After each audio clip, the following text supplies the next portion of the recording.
All right. Good afternoon, ladies and gentlemen. Welcome.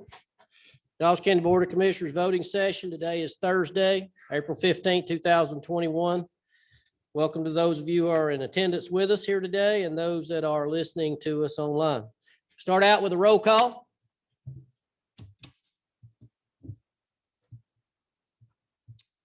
Okay, we're all here except for Commissioner Gaines, and he wasn't able to be with us today. And make sure he didn't try to call in. He has not. All right, if you would, please stand for a brief invocation and pledge. You would bow your heads. Our dear gracious Heavenly Father, we thank you for this another day and for the many blessings of life. We ask for knowledge and wisdom to carry out the business of this community. Anything that's accomplished, we'll give you the honor and glory in Christ's name. We do ask and pray. Amen. I pledge allegiance to the flag of the United States of America and to the republic for which it stands, one nation, under God, indivisible, with liberty and justice for all. You may be seated. Are there any announcements? Any announcements? I have one. Our next Board of Commissioner meeting will be on May the 6th, 2021. Any other announcements? We'll move on to the approval of the minutes. First up, we have the minutes of the work session held on April 1st, 2021. Any additions or deletions? Motions. Motion to approve. Motion by Commissioner Fawcett. Second. Seconded by Commissioner Satterfield. Discussion. Hearing none, please vote.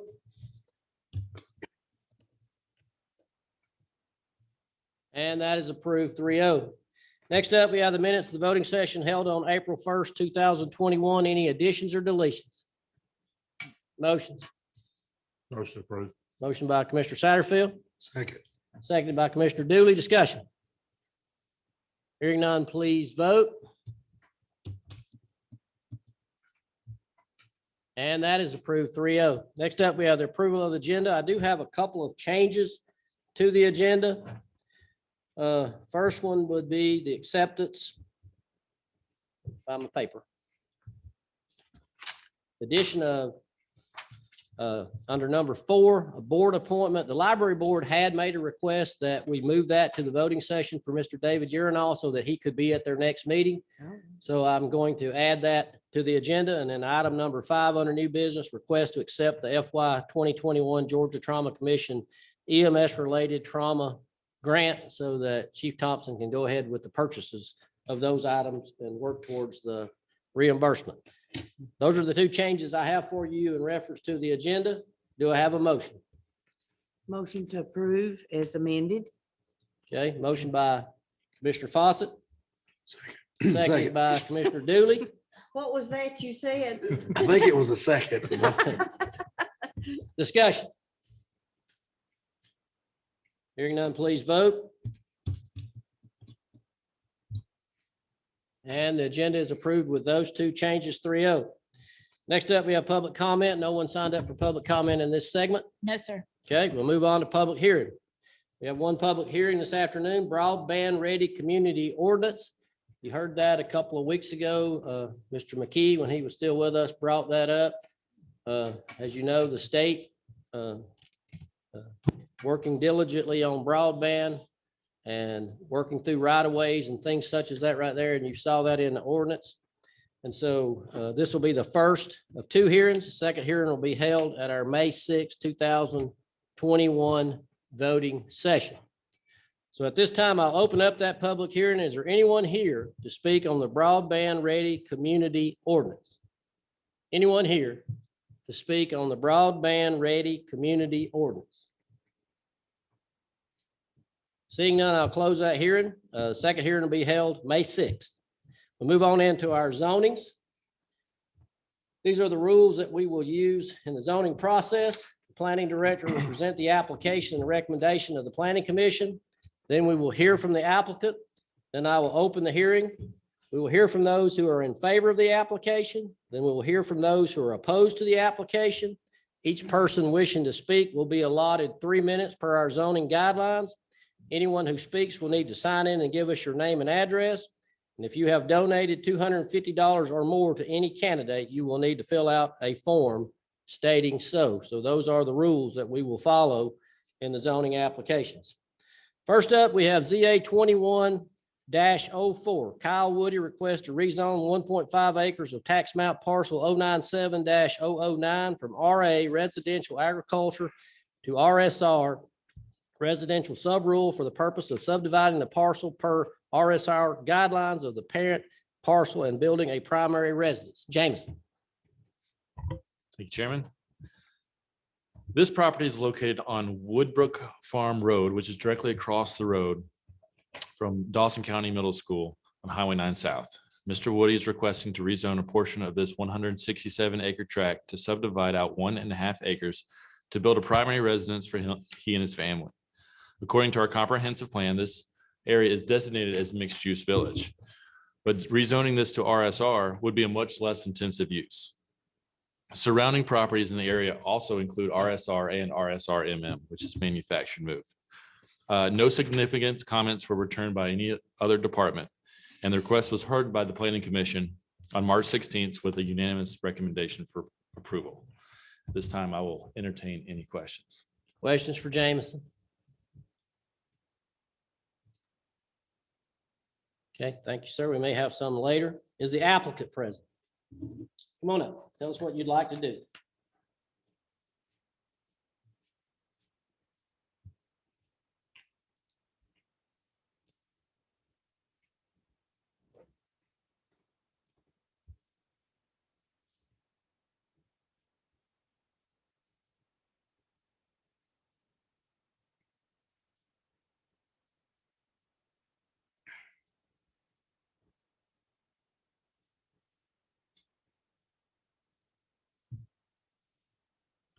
My name is Kyle Woody, and me and my family bought a farm probably 3 years ago, and it's zoned RSR on the left side of the driveway and RA on the right side. And due to new zoning changes, I have to have an acre and a half changed to RSR so I can build a primary residence for me and my wife to raise our 2 kids on. And everything that I plan on building, house, septic, all that will fit within that 1.5 acres. Questions for the applicant?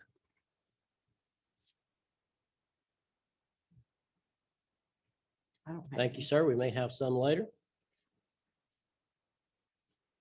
At this time, I'll open up the hearing on ZA 21-04. Is anyone here to speak in favor of the application?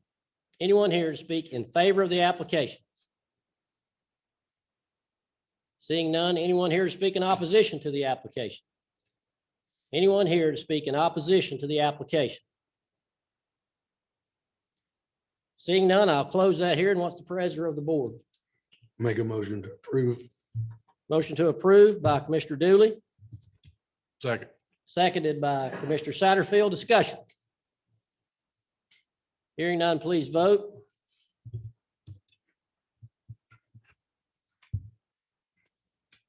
And ZA 21-04 is approved 3-0. Move on to ZA 21-05. Corey Guthrie requests to rezone 6 acres of tax map parcel 053-015 from RA residential agriculture to RRE residential rural estate for the purpose of subdividing the parcel per RRE guidelines. Jameson. Thank you, Chairman. Currently, this is a 184-acre tract located off of Sweetwater Junior Road and has 2 primary residences. Like most older farm properties, both these homes are close to the road as well as they are close together. Mr. Guthrie has purchased this property earlier this year with the intent to building his forever home on this property. He does not have the need for these 2 existing homes located on the property. Mr. Guthrie does have someone that is looking to purchase these homes, but due to financial reasons, these homes must be separated on different parcels. The Planning Commission heard this on March 16th and unanimously recommended approval. RRE is between RA and RSR, so it requires 3 acres per parcel. So he would be able to subdivide both of these homes into 3-acre tracts, and there's no additional residences to be looking to be made or purchased to be built on either one of these tracks. So it'll look just like it is. It just, the property lines will change. I will entertain any questions at this time. Questions for Jameson? And it seems to me it's always that people have trouble with their financing because of banking rules. What's going on with that? They, like the banks don't want much land? I can't What is pretend it? to understand the banking rules. Me either, but that's But- what I hear. I'm hearing that all the time. And the bank is dictating how we have our parcels. It's, from my understanding, it's very hard to purchase or even to sell a piece of property that has two primary residences on it. That is, there's a lot of different things that go into that. Like I said, I don't begin to understand the banking Mhm. rules, but in this situation, residential agriculture, we do allow two primary residences. So that is the reason for this rezone. And RRE is within the scope of this and Yes. RRE and turning Yes, it it is. into 3-acre tracts. Mhm. Other questions for Jameson? Thank you, sir. We may have some more. Is the applicant present? Come on up and tell us what you'd like to do.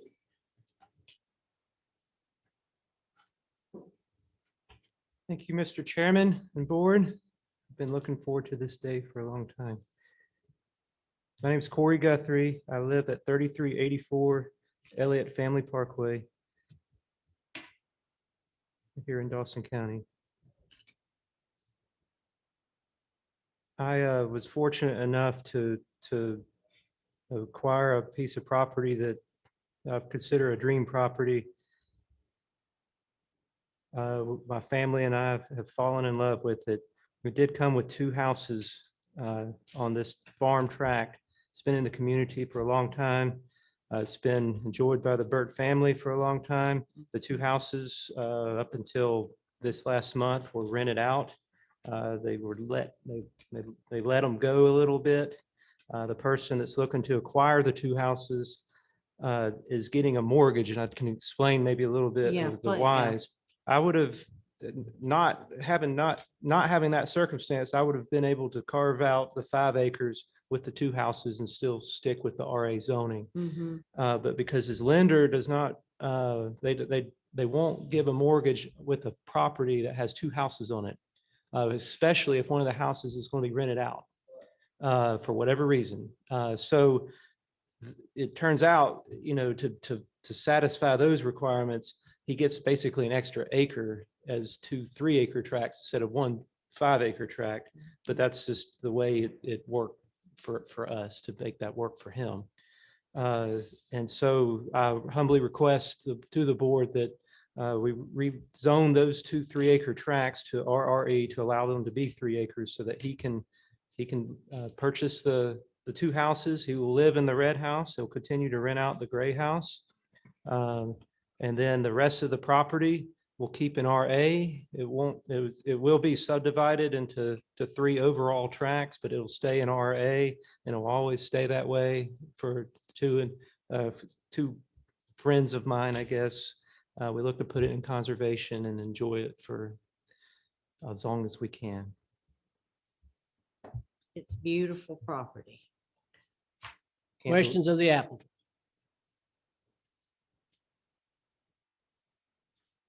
Thank you, sir. We may have some later. Thank you. This time I'll open this hearing on ZA 2105. Anyone here to speak in favor of the application? Anyone here to speak in favor of the application? Seeing none, anyone here to speak in opposition to the application? Anyone here to speak in opposition to the application? Seeing none, I'll close that hearing. Pleasure of the board. Motion to approve. Motion to approve by Commissioner Fawcett, Second. seconded by Commissioner Satterfield. Discussion.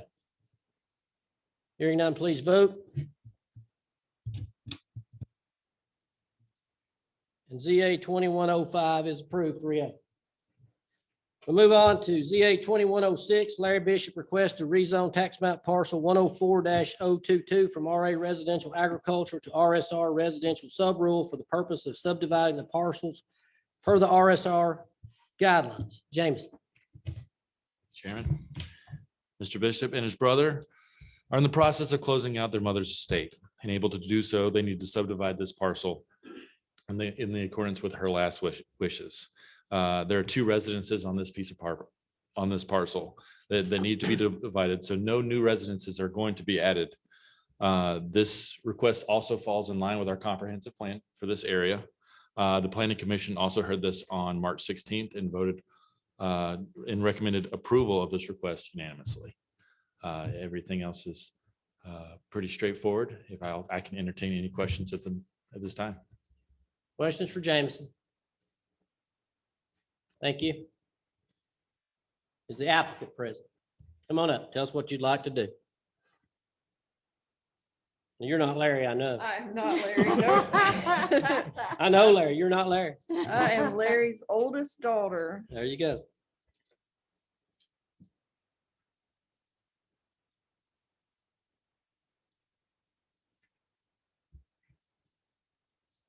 So basically, it's just a little Give over us your two- name. Oh, and Katie Moore. I'm sorry, Okay. Katie Moore. I'm Larry's oldest daughter. Basically, it's just a little bit over 2 acres. It's all in my grandmother's name right now. When she passed away, she wanted pretty much half of it to go to my dad and then half of it to go to my uncle. I'm gonna purchase the property from my uncle, but in order to do that, we have to get it separated into my dad's name and then my uncle's name, because I can't purchase it the way that it is right now. That's it. Nothing's gonna be built on it, no new houses, nothing like that. Just need those 2 acres pretty much separated, Just staying just like it is. just like it is. Yep. Questions of the applicant? Thank you, ma'am. All right, this time I'll open the hearing on ZA 2106. Anyone here to speak in favor of the application? Anyone here to speak in favor of the application? Seeing none. Anyone here to speak in opposition to the application? Anyone here to speak in opposition to the application? Seeing none, I'll close that hearing. What's the pleasure of the board? Mr. Chair, go ahead. You Question. go ahead. I'll hush. Make a motion to approve ZA 21-06. Motion to approve by Commissioner Satterfield, Second. seconded by Commissioner Dooley. Discussion. Hearing none, please vote. And ZA 21-06 is approved 3-0. We move on to the new business. First up, we have consideration of paramedic pay adjustment and educational incentive. We had a lot of discussion about this a couple of weeks ago. There were 3 options that were associated with what Chief Thompson provided to you. One of them obviously was an education incentive where we could try to basically grow from within.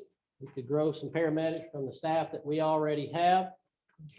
His request at that time for that particular piece was $15,000. I would propose to you that's probably a little low, and we maybe should make that 20, if that would be the will of the board in reference to that piece, because I do feel like that paying the way for those people to become paramedics is a way for us to maintain a staff level to fill those positions. And as you remember, he said last week that he had 6 vacancies in that firefighter paramedic level. And as we look at the other piece of this in an effort to try to keep the current paramedics that we have, he also offered up 3 options. One would be paying a couple of dollars an hour for the people who ride the med unit as a paramedic. One of them was a 10% across the board increase. And then there was a $8,000 and a $4,000 supplemental pay for full-time versus part-time, and part-time had a 600-hour minimum that they had to work to be eligible for that as well. I will tell you that I met with Chief Thompson this morning and County Manager David Headley and our HR Director Brad Gould to discuss some of this going forward. One of the things that we talked about, and I think is going to be important as we look for an answer to this, is we talked about paying for experience, something that we don't currently do. And it is very difficult to get someone to come from somewhere else to join our staff if we're going to start them at the beginning. And currently we pay $16.57, I believe it is, an hour 27. 1627 for a starting paramedic firefighter. I'll get my paper out here so I have my numbers right. So I've done some calculations this morning in reference to some of this as well. Brad put together some information that he sent out to all of you in reference to some of the surrounding counties I had asked him to do. And it's kind of all over the place, and it's kind of hard to compare apples to apples because it's not apples to apples. And one of the things that we discussed this morning that Brad and David are going to work on is let's get a apples to apples comparison. So when we talk about apples to apples, we're not only talking about just the pay, we're talking about insurance benefit and what that cost is to the employee, retirement benefit, what we just talked about a few minutes ago, where you're talking about potential ambulance bill benefit, all these different things that are added into the pie. To have a true ability to be able to look that employee that comes to us and say, you know, I'm putting in an application in Dawson County, but if I go to Lumpkin, I'm making $19 an hour. Well, we already know that Lumpkin's insurance is higher than ours, but I don't know how much. Don't know how much. So if you look at, and I ran some numbers, and if you look at current numbers, with Dawson County, and they're all working 24, 48 shifts. In other words, basically 365 days a year, which means that they'll work a minimum of 121 shifts in a year, every third day. 2,904 hours minimum is what they would be working. Currently, our people as well as Lumpkin, Habersham, Hall, Forsyth, all get paid about 2,796 hours of regular pay. And then anywhere from 108 to 132 hours of overtime. If you look at the range of pays, including overtime, you're looking at Dawson County, you're looking at, and I'll just go with the 132 hour because that's the highest one.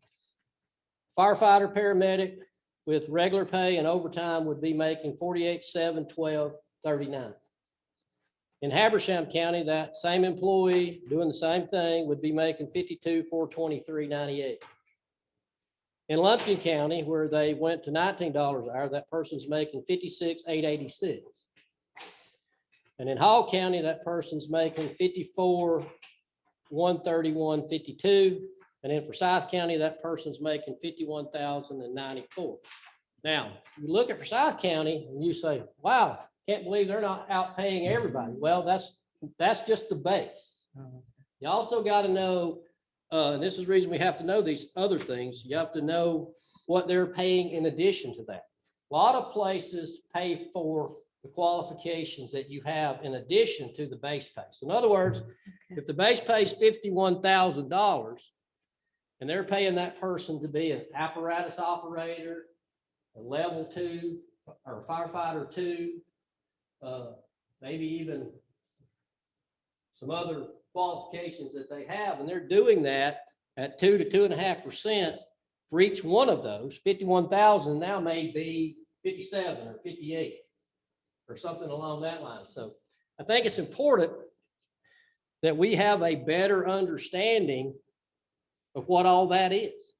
And that's what I've asked the county manager to task Brad with, being he don't have anything to do. So to find out apples to apples, because I think you need that and I need that to make good, solid decisions. That we need apples to apples comparisons. So if we're providing health insurance at a $2,000 a year less cost to our employee than Lumpkin County is, then what is 56,000 is now 54. And we get to make up that gap now or something along that line. But we need to know apples to apples to be able to do that. So I wanted to bring all that up because I think that's important. But I also want us to do something today.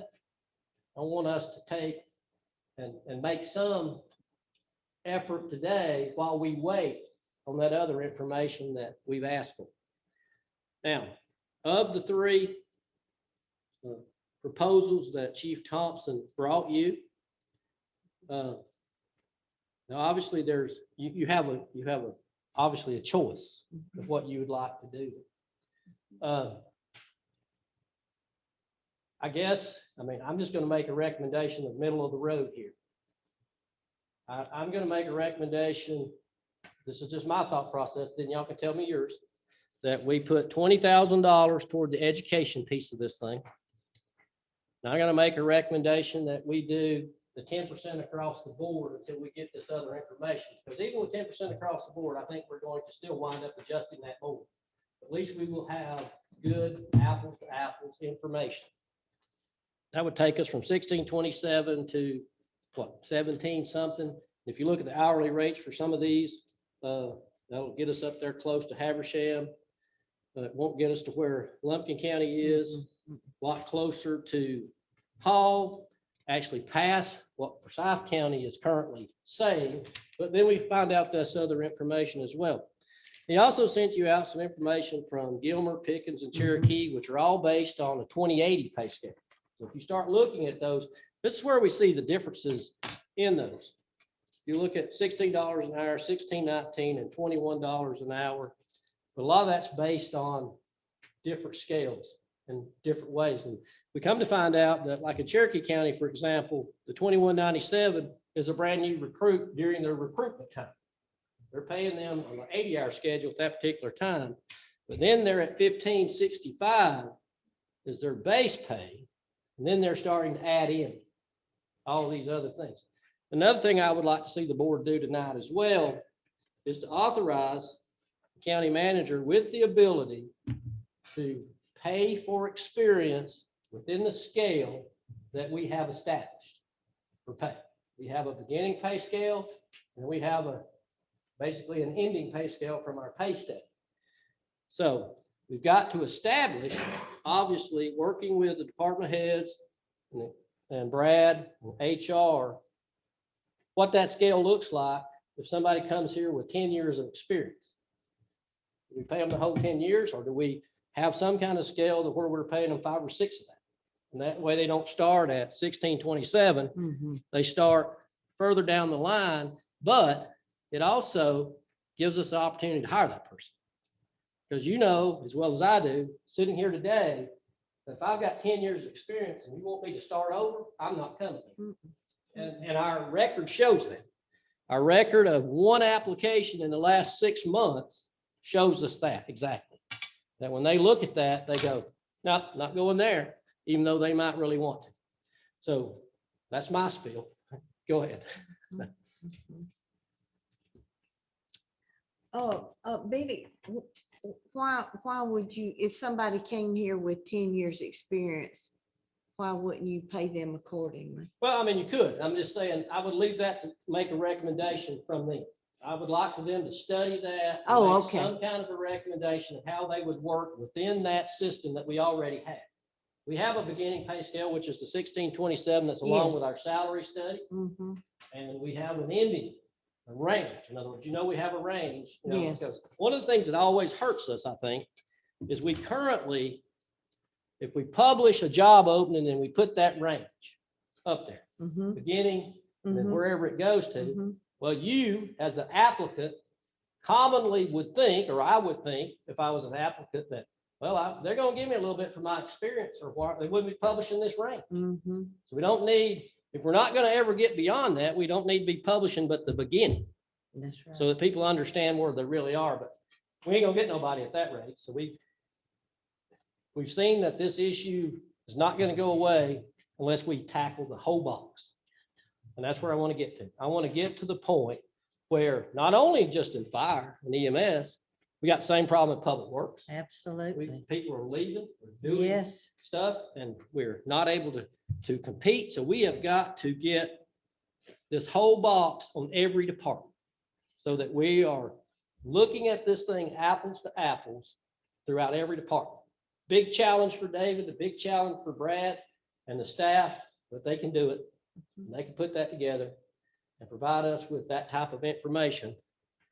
But I also want to take a stab at where we are today to try to keep people here with us and the opportunity for department heads to go back to their staff and say, the board's taking it. They're going to look at this. They're going to fix it or try their darndest to fix this thing. And hopefully, like Chief Thompson said today, he's got 3 people looking at potentially leaving again. I mean, 3 more people. So hopefully this type of stab today, and with a opportunity for them to see what we're trying to do, to make apples to apples comparisons, that they will stay with us and not move on to somewhere else. And so that's where I stand on it today. Tim? Ms. Sharon, to answer your question, I mean,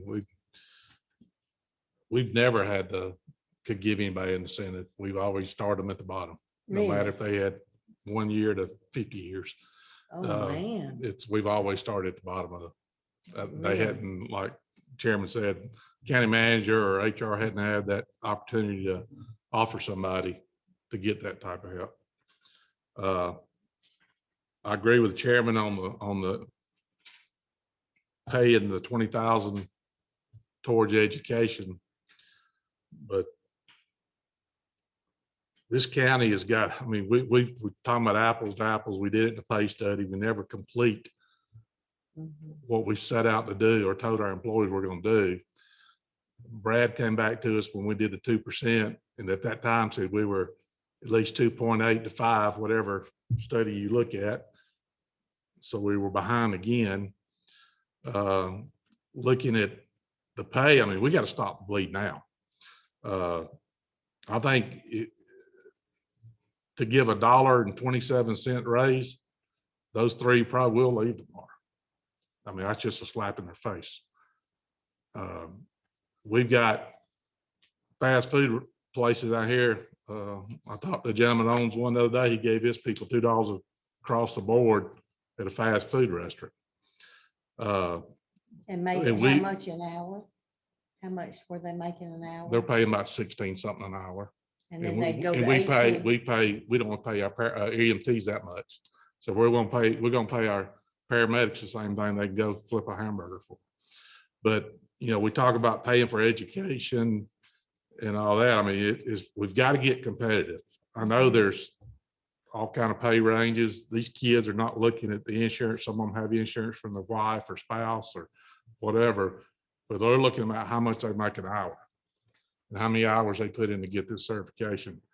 $19 an hour for what 18 months of training, what they got to do and what they go through. They see stuff that hope none of us ever see. But to keep putting it off and keep putting it off, I know we got to compare, but we bring these numbers every time. We bring them in the pay study and we don't ever do anything with it. Well, That's the bottom line. And I will agree with you on that aspect of it, but here's the problem with the pay study. What we've done in the past with the pay study, we've never followed the pay study. That's what I'm trying to get at. We That's never what followed it.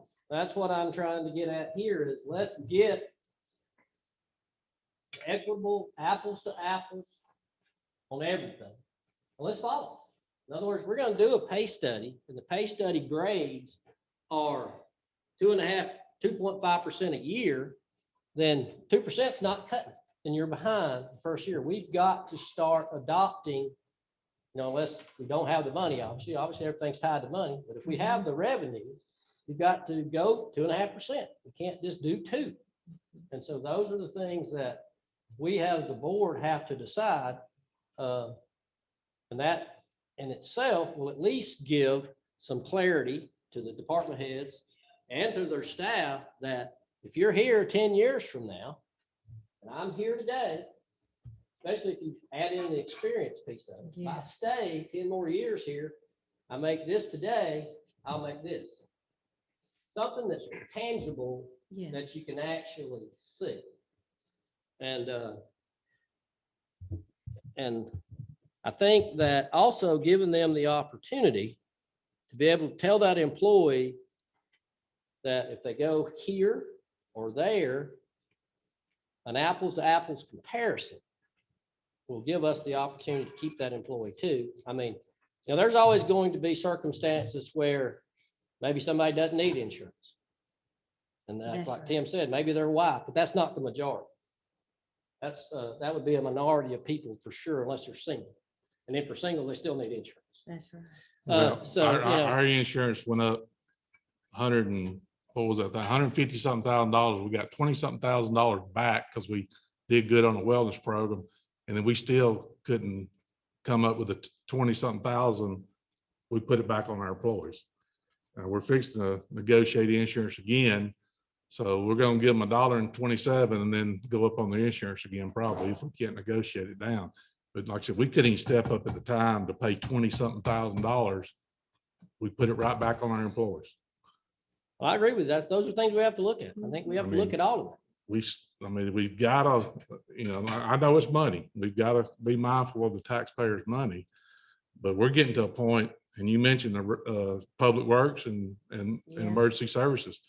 I mean, public works is 13 people and they're down to 6, 5.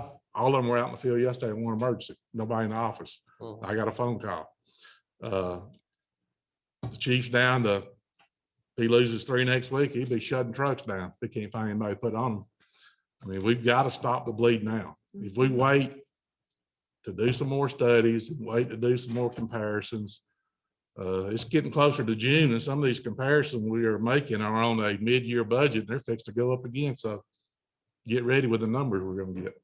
Well, I mean, you're gonna have a constant change. There's no doubt about that. We talked about that this morning, that this is something Brad would have to update through his office every year so that we had an opportunity. Now, we also talked about that. Chief Thompson can relay this as well, that a lot of these counties are reluctant to give out all that information. Well, I'm not against getting an open records request to get that information, because that's what we need to be competitive. I mean, that's just a couple of, I'm throwing you an option that I think will work at this time. Tim has a different opinion of that. That's fine. So whatever the board decides to do, I'm going to be good with.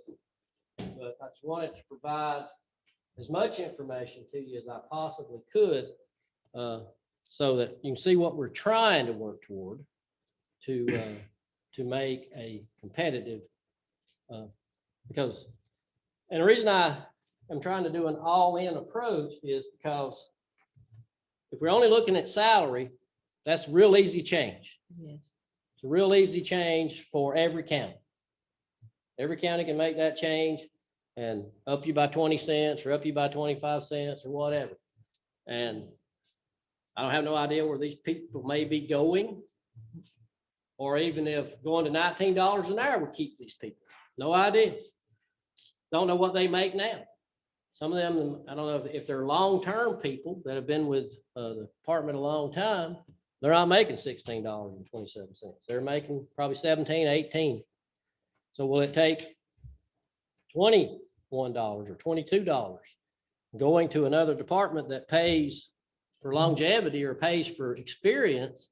And then they also pay for all the certifications that they have accumulated over the last 10 years. Even going to, even going to $19 an hour, which is the high water mark right now with Lumpkin. If you look at the list, still may not keep them. I don't know. I can't say. And Chief Thompson, he may be able to speak to that. I don't know. But regardless of what we do today, regardless of what we do today, we still got to have the apples to apples approach to figure this thing out going forward. Do you do exit interviews when people leave? And I wonder what they say. Is it just pay? What do they say? Are they? We do exit interviews. We don't always get it back. The ones we do get back, I'll start on the positive. It's never about leadership. It's about paying benefits. And I'm not only talking for the EMS personnel, I'm talking about pretty much across the board.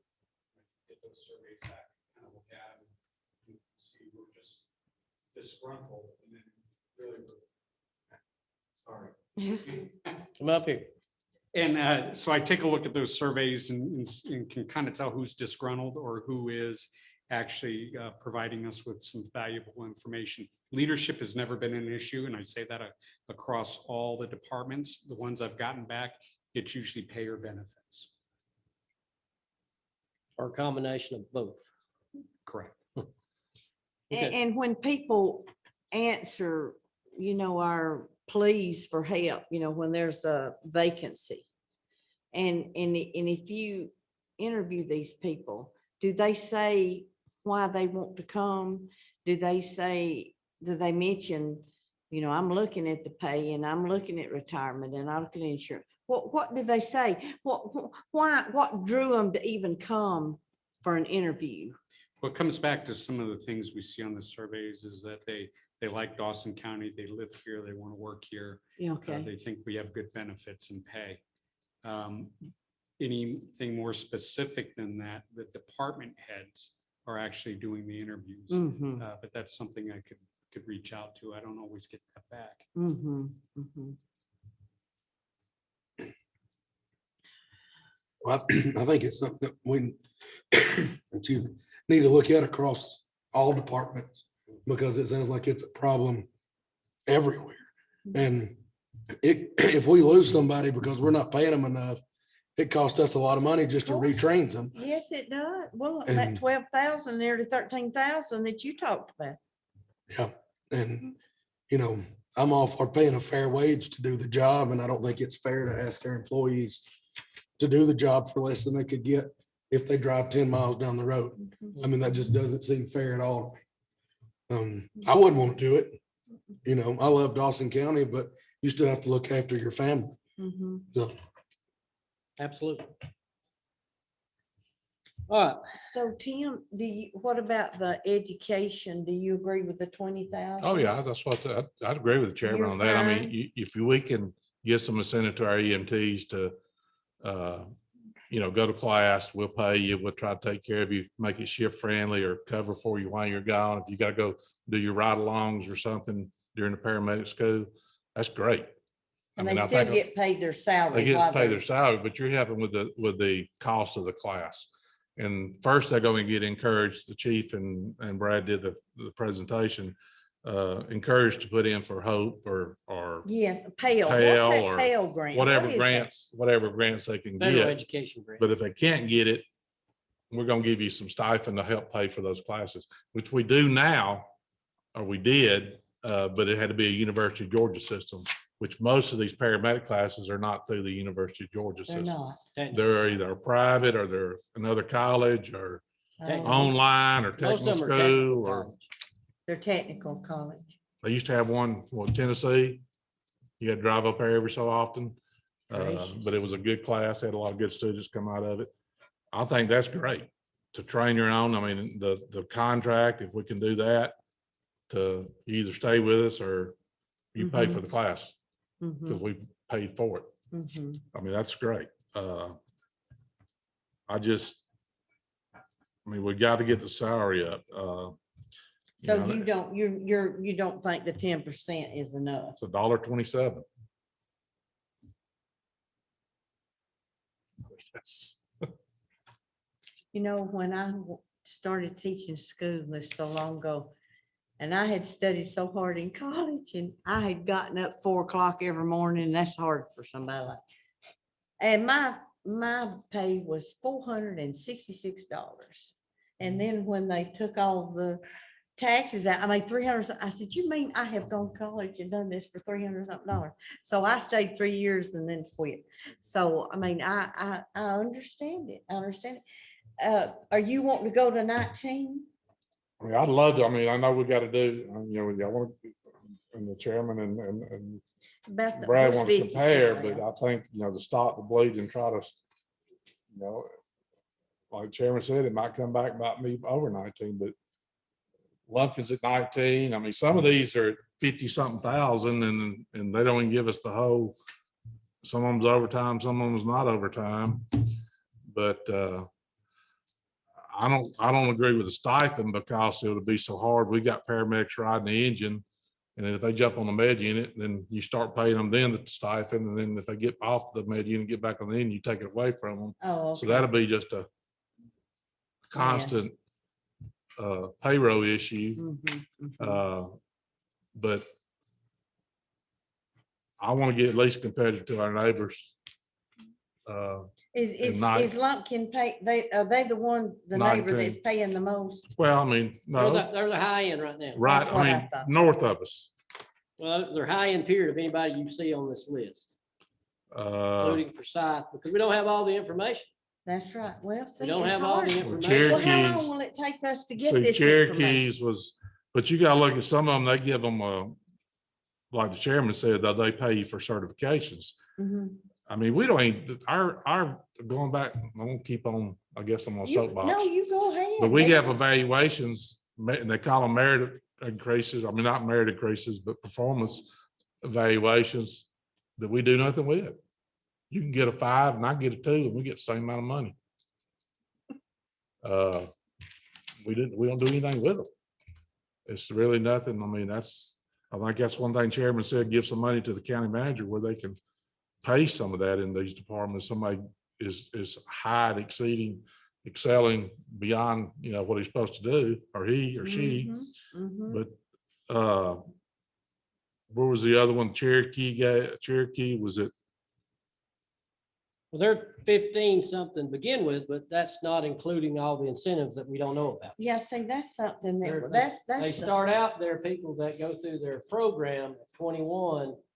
And then when they become full, when they get through the program, they go to 15 something, and then the incentives go in with that and raise whatever that raises it to at that particular time. But everyone we got, it says overtime not included. You get down here to Dawson County and it says 16, 17. Well, that is not. With overtime. That's not correct, because we rerun those numbers on that. And I gave you the numbers with overtime for every one of these people. What I just read off to you for all of these were with overtime. Well, how Based long- on the hourly rate that you see now, which does not include some incentives for some of these, like Mhm. what you'll also see on that paper that you were given is the city of Milton is paying $45,000 starting pay. Well, that don't sound too bad. But they're the ones that are doing 2.5% for everything you have in reference to. So $45,000 is their low mark if you coming into their department with nothing. Uh-huh. But uh-huh. Hall County's $20.08 if you ride the med unit. Yeah, they're doing and Habersham's doing a $3 an hour incentive to ride the med unit. So that puts them at $20.51. So Yeah, those if you two are ride the neighbors med. to us and they're over $20 if they're riding the med unit. But that's not everybody.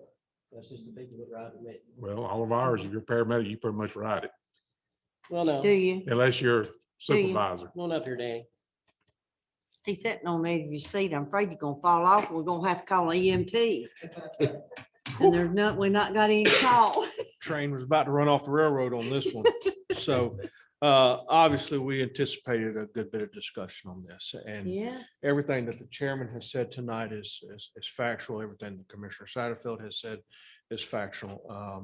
I would agree 100% that the 20,000 for the educational incentive, that's going to cover that aspect. So I think we can put that part to rest. Okay. I think that's easy for the board. I think you all see the benefit in Oh, yes. growing employees within our own. I Mhm. think now we've got to look at, it's the retention. It's keeping those employees. Yeah. The chairman's absolutely correct in a sense that, comparing apples to apples. When I look at my department, I have a group of men and women who are very young. I have a group of men and women who have families. Those two groups, though, look at two different things. The group that's young, they look at what's the dollar sign. Okay. That's it. How much Okay. am I going to get paid per hour? The other group over here that uses the medical, that uses those benefits, that Mhm. has family, that has kids, Mhm. that's a value to them. Oh, The young yes. ones are not going to the hospital. They're not running our premiums up on the insurance side. They're just not using it. They'll go 5 years and they may go because of the common cold. They may Mhm. go because they got sick, and that's probably about the only time. They might spend $100 a year. Mhm. But it's the families that we have that are using that. So I guess, where do we fall to be able to retain those employees? Where we're at is not working. That's right. And we've talked about the salary studies. We've talked about merit increases. Merit increases is something, and you're going to hear it again come budget season. We have got to put that in place. Because if employee A and employee B, if employee A gets a 2 on his or her evaluation and employee B gets a 5, guess what? They get the same dollar value. There's no incentive for them to do good. So putting that into aside though, before you, and I know I recommended initially the $2 an hour stipend as an option A. And that was a targeted approach. And the chairman and I talked about why I recommended that. In a lot of discussion with the county manager, with human resources, Commissioner Satterfield and the chairman, I would propose an alternative. And that's kind of a two-pronged approach. I know Commissioner Satterfield's leaning more towards, if you're going to that $19 mark, that's putting you at about an 18% increase.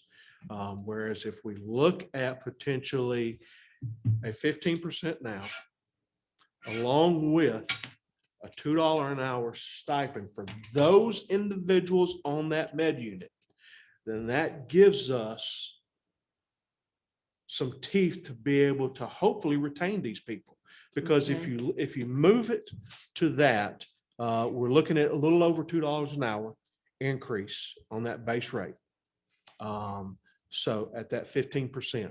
So again, I think that puts us competitive. It puts us middle of the road. But, and I remember Commissioner Gaines saying at the last meeting, I can set an alarm about every 6 months and you're going to be back before us. Well, when we start losing people and service delivery is impacted, I have an obligation to come back before you. Yes, I have an you do. obligation to notify this gentleman that I work for, and I have an obligation to notify the board that we're getting there. That's right. And we do a lot of moving parts to keep staffing going and to take care of our men and women. At the end of the day, this is what it's about. It's about taking care of the men and women. It's about taking care of the employees. And I would agree with Commissioner Dooley 100%. You know what? We got some of the best employees in every department in this county.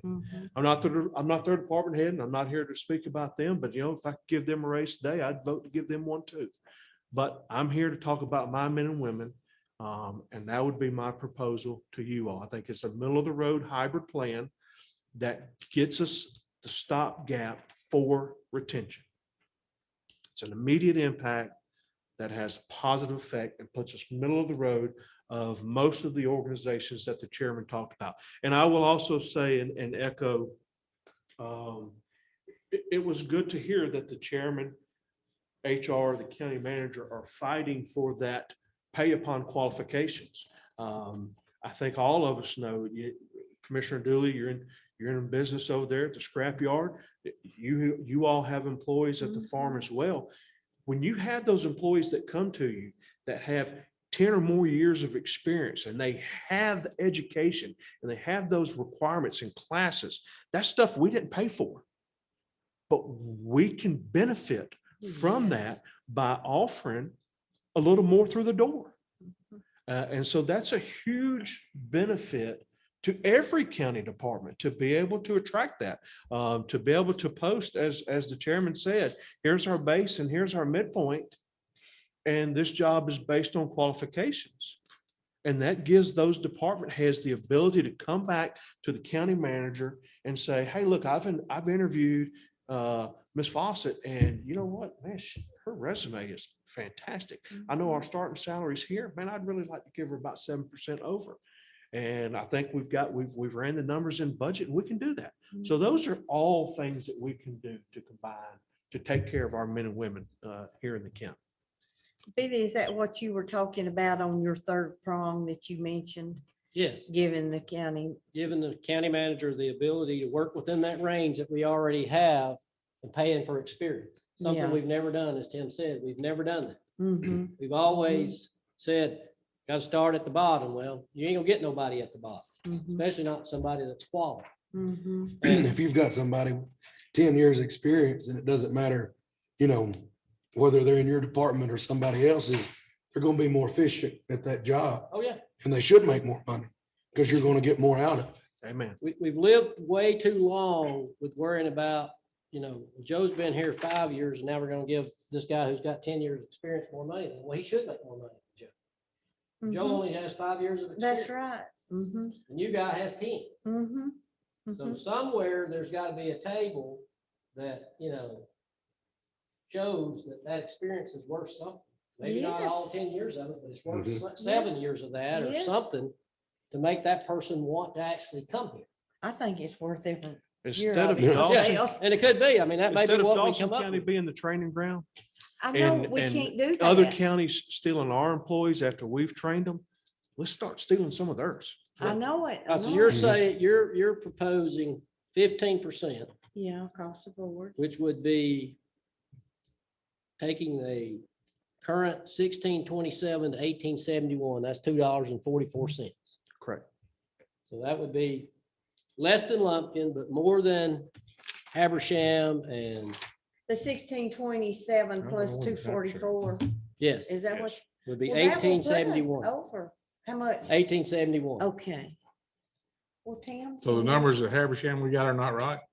Well, we don't know exactly what all they're So- off. Well, Habersham, 1751 plus $3 when they ride a med. if they ride the med, And then he's and- proposing $2 to ride the med unit on top of the 1871. So if Correct. they're, if that is 100% correct. So they'd be making 1871 at their base. If they ride that med unit, Okay. then they would get the $2 more. So they'd be technically 20. at 2071. Is Those that medics for that all are not. paramedics? Sorry, All yes. paramedics, Yeah. even your battalion chiefs and Then that's the thing you have to consider, because if you don't do that, you have significant compression. you're gonna compress. So- I'm telling you, you're gonna compress. Yeah. You might as So well you just walk have to down do to it. You stack have of to checks do it on for the that table and everybody paramedic. grab one because they're You've gonna got be to the do it same. for that paramedic certification, because even those battalion chiefs, while not all the time, when our staffing gets low, it is not uncommon for us to put battalions back in the field to ride a unit, to bring division chiefs off of the work week, come in to ride the battalion. And it's just, we have to meet the service delivery needs of this community. And we will do that however we have to with whatever paramedic. And that includes the paramedic patches that are on any of my employees. We have to be able to provide that service to them. So If you raise the paramedics and give them a stipend, you're gonna have a paramedic that a battalion chief supervisor are gonna be making more than he is. At times when they're on that med unit, you are correct in that. But when that paramedic, when that lieutenant, when that captain is riding that med unit, he or she will also get that $2 an hour on top of The that rest. percent that we're proposing to you.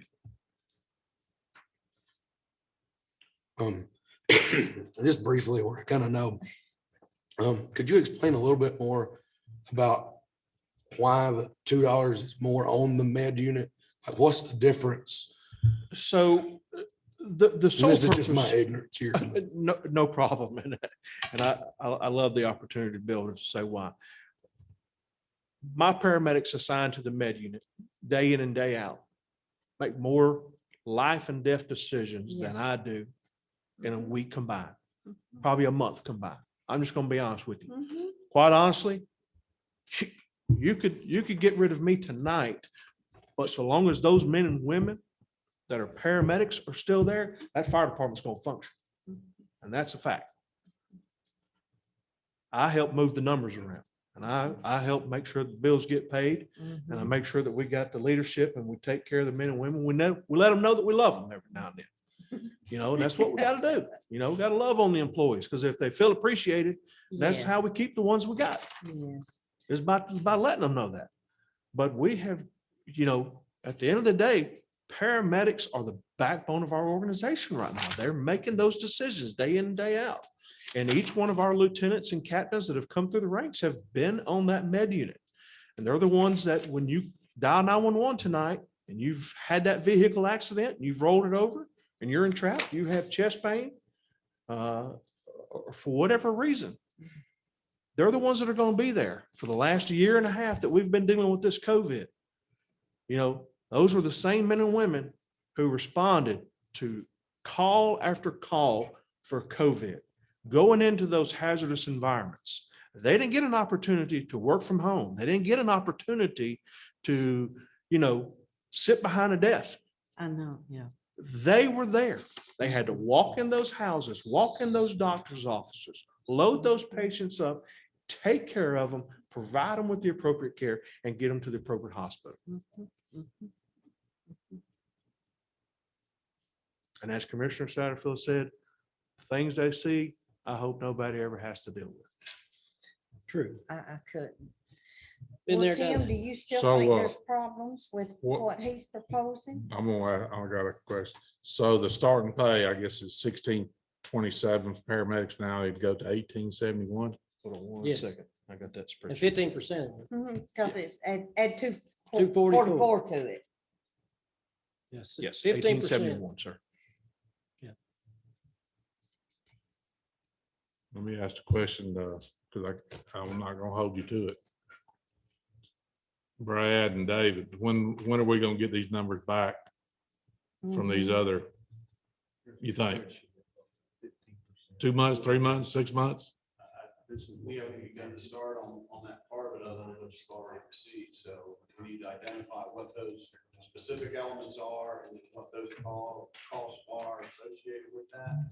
Whether it be retirement, overtime, bonuses, whatever, identify all those and then begin to put numbers towards that. And that's one of the points I brought up. And we got numbers and as soon as we got them, now we're told they're wrong.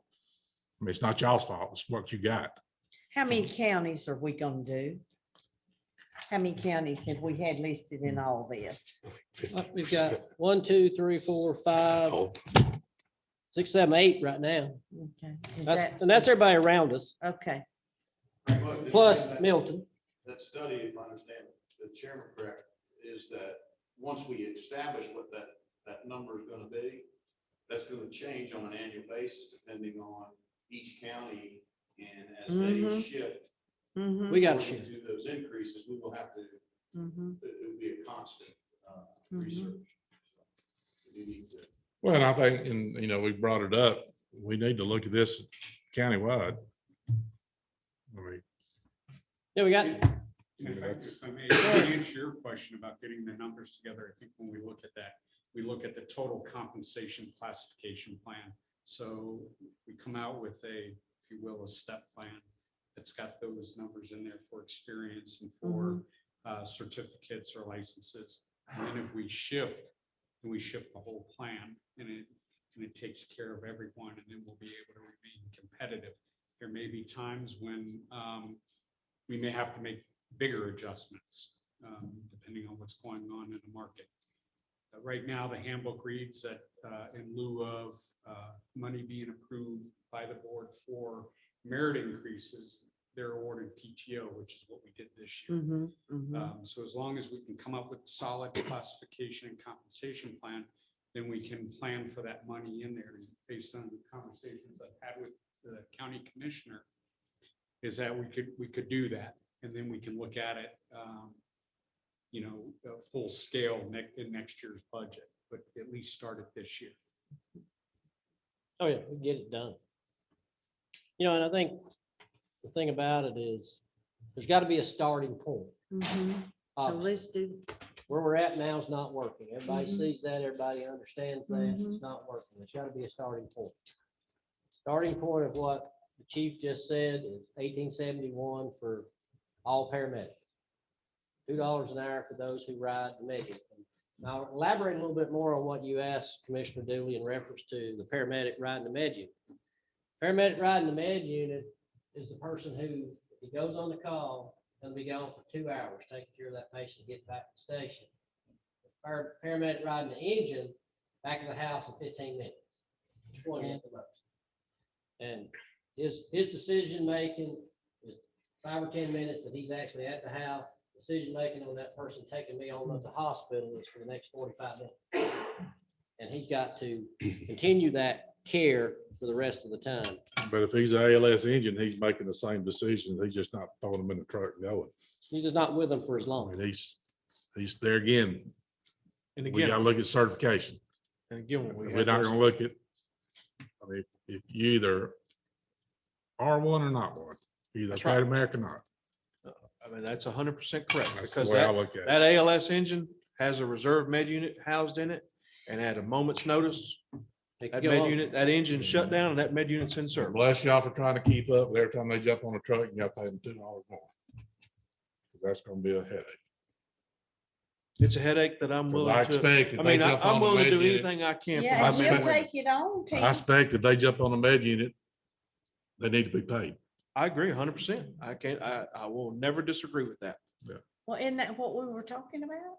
Well, some of them Hey. have reserve units in the station, and if all the first out trucks are gone, Yeah, so you, that's what I was talking about the other night.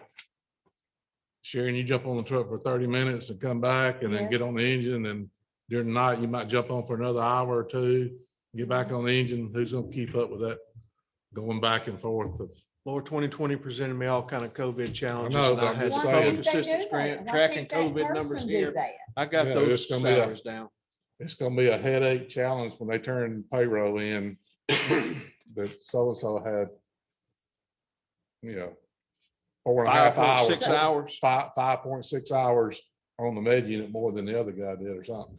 It's So just, you don't want the, you. I wanna just do rather away with pay, the if you're $2. certified as a paramedic, pay you as a paramedic.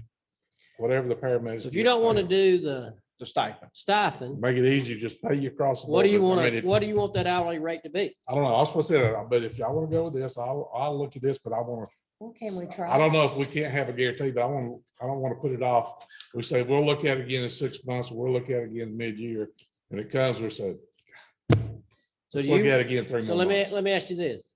So do you want to just do the 15% across the board for Do paramedics the right stipend, now? do the stipend, but y'all keep up with it. Well, he said he's willing I to was, do that. Do the Mine was a 15% hybrid plus the plan stipend and of 15% keep up with it. along with the medics that were assigned to the med unit, the $2. So, because that Every would time make they're it assigned to it. anytime they're assigned. So they. And get one of the things that'll 15 give him too, I plus think, 2. is more options of people wanting to ride the med unit. Well, that's the thing, you gotta give people opportunity, you can't just, He will. We're tasking him with the job and I think he Yeah. can get it done. all right, I'm okay with that. But I'm like Tim, I don't want to wait 6 months to look at all this stuff again. I don't, we're You not, know. are we talking about 6 months before we get this back? I don't think so. we I have don't before. either. I think with his relationship with the departments in reference to fire and EMS, and we can if we want to look at it countywide, which I think we should, at all of our departments. Yes, Dave I can do task too. that other department head to help Brad get that information. I mean, if I'm the public works director here, I've got a relationship with public works director, Mhm, just like he has a relationship with fire chiefs. mhm, mhm. He got a lot of that information and he can get the rest of that information from that fire chief. Probably pretty fast. And so I think the task here is to get the department heads, and that's David, David will take care of that, to get the information in whatever the matrix is that we work out. Fire and EMS gonna be a little bit bigger matrix than public works or finance or some other department that's in the county. I think you fix a lot of those departments outside of public works, but some of the other departments with just the experience piece. Paying for experience, something we've never done. And so That's terrible. Brad can go back and he can look at some of these people and say, this person, we may be paying them the base because they started with us last year. They got 6 years of experience. Giving him and David the opportunity to look at the broad pay scale that we have, they can move those people to where they ought to be. And then that person's probably not going to leave. They're probably going to say, oh, well, now they're taking care of me. I'm not considered just a newbie. I'm now getting paid for my experience and knowing what I'm doing.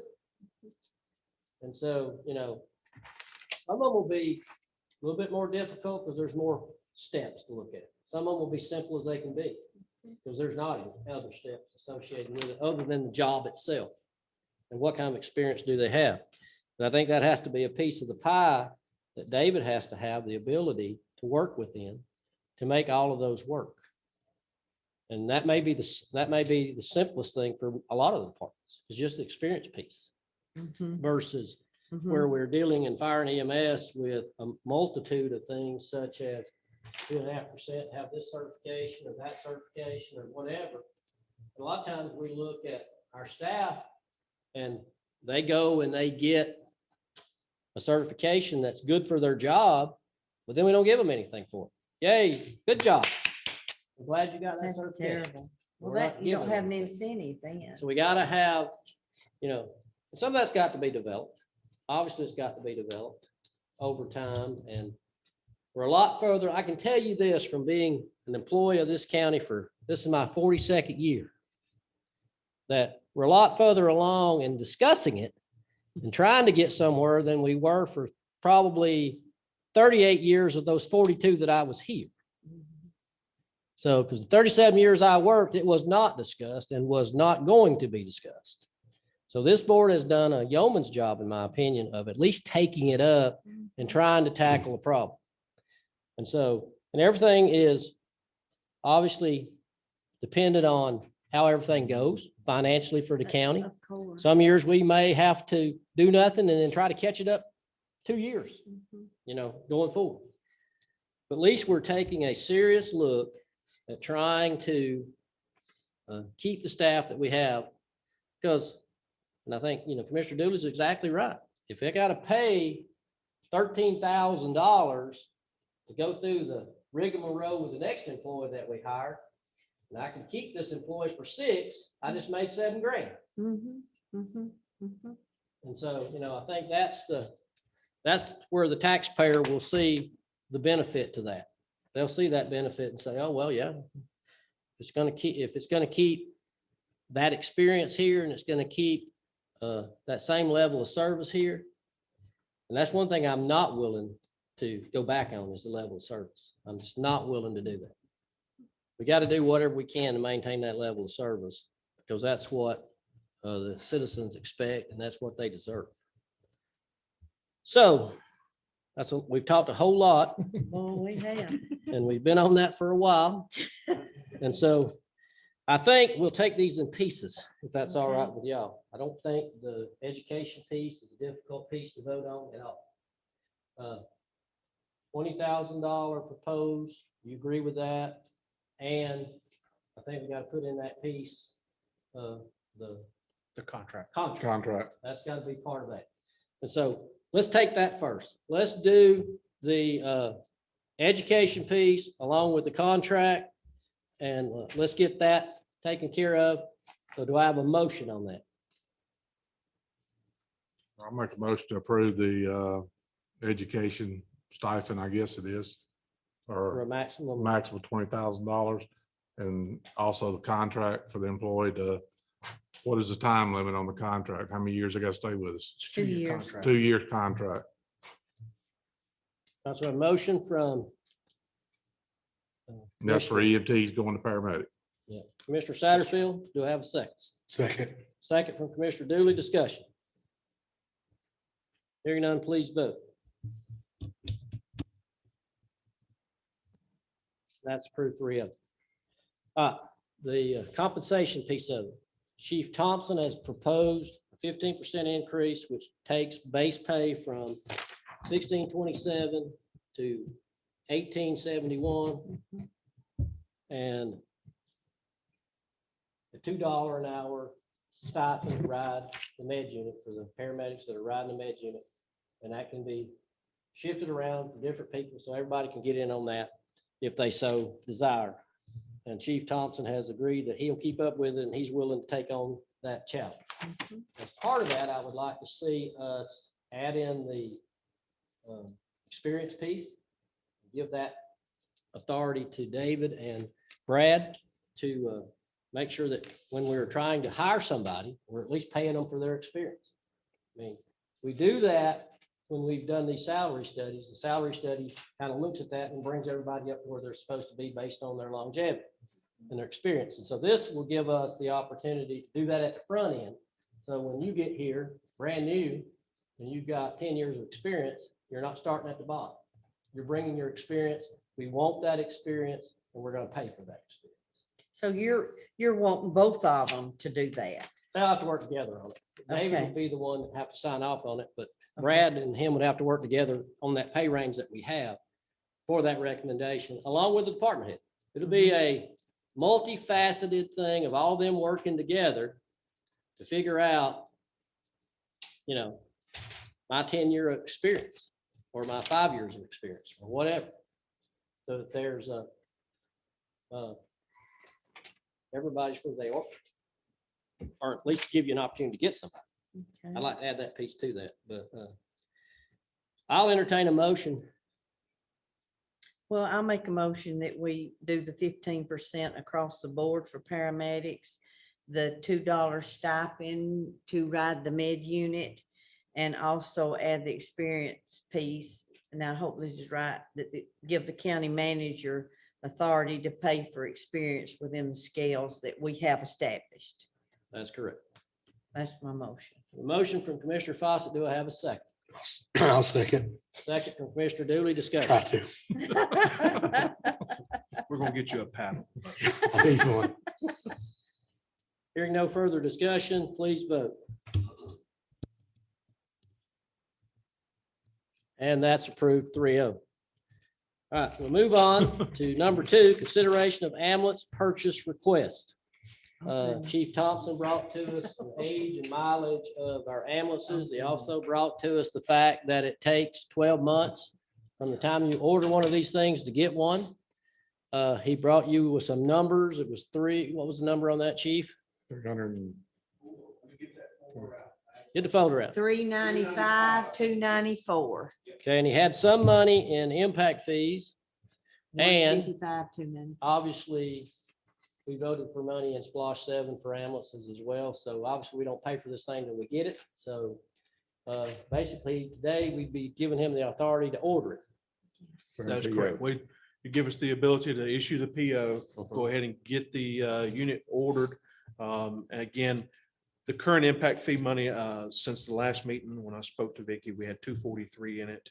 Now, I think I'd put in the initial docket 240. The other part to that is in speaking with Vicky and also Jameson, we average about 105 to 120 a year in collections, but How Jameson, much? about 105,000 to 120,000 a Okay, year. okay. If you just based it off of the low end of 105, that's going to still put you at about 358. So there's really only a stopgap of, what? By the time we about- get it, we'll be close. Yeah, I feel confident in talking to Jameson this morning. He said you got a lot of stuff coming out of the ground and he expects to see an increase in those impact fees. Mhm. So Mhm. by the time next year and that med unit hits, you're likely not going to have to come out of budget of anything, out of fund balance of anything for that single med unit.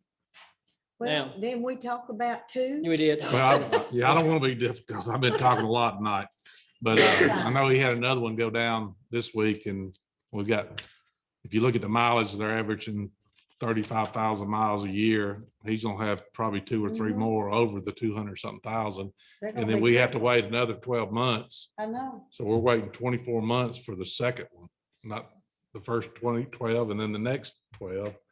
And so we're 2 years. And if we put another 35,000 on a couple of them, we'll be at 100, close to 250 to 300,000 on some of these things.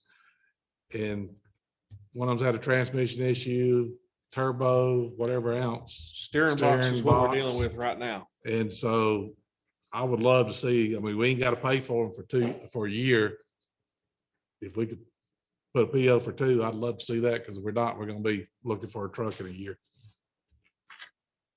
I was gonna say, and you're right. He did bring up 2 and I agree with that. Yes, I And do I think too. that's a good plan going forward is to I get do 2, order 2 now. We almost got enough money, or we'll have enough money to pay for one just out of impact fees. Splosh to pay for the other one, Mhm. so it wouldn't affect the overall general fund. So, yeah, I would agree with that as well, but that's a smart thing to do Mhm. because we're looking at a potential of 5 med unit replacements in the Splosh anyway. Okay. And so with impact fees and Splosh, we shouldn't have any trouble with the financial part of it. All right, so I think do we I ought to do I have a that. motion? 12 So I months. make a motion that we get with purchasing and issue 2 POs to hopefully be delivered in 12 months for 2 ambulances.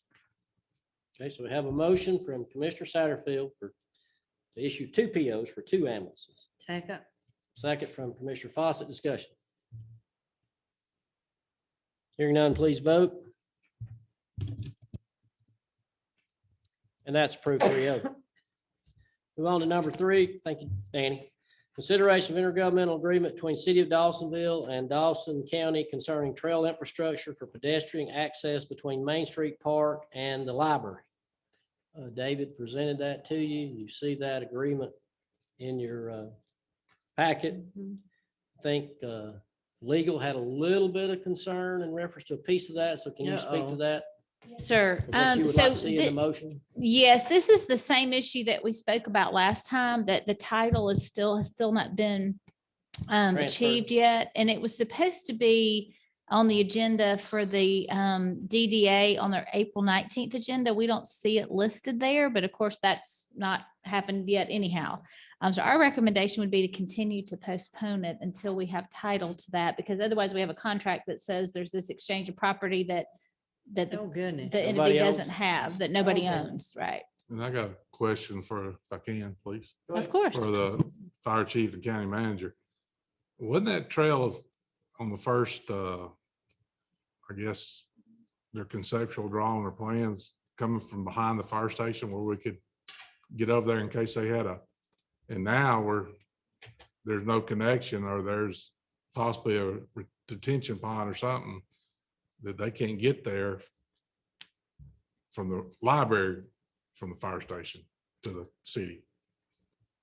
I mean, I think the original design and the original thought of this It was getting emergency Yeah. services to And the park from the fire From the station. county's perspective, I mean, the original plan on that park was to have an amphitheater and a lot of activities Mhm. going on over there and Mhm. things of that nature, picnicking, that type of thing. The original plan from the county's perspective, when talking about this with the city, and was looking at being able to provide a safety mechanism in there so that if you did have an incident that occurred, you wouldn't have to load up your EMS staff, drive around the corner, drive around the block, and be able to handle a situation. So from our perspective, it made sense to be able to provide a load-bearing bridge that would take you from Station 1 right directly into the park, so that you could then take that individual and bring them right into the station and then transport if that was necessary. The way that the proposed plan is, it shows that bridge is closer to the library than Station 1. And divided between the library and Station 1 is the detention pond behind there. So by putting that bridge up there, it allows for an opportunity for those students, those younger students that are at the library, that are going to the park. They did provide an educational environmental area there where students could come over and see what type of plants, to see what type of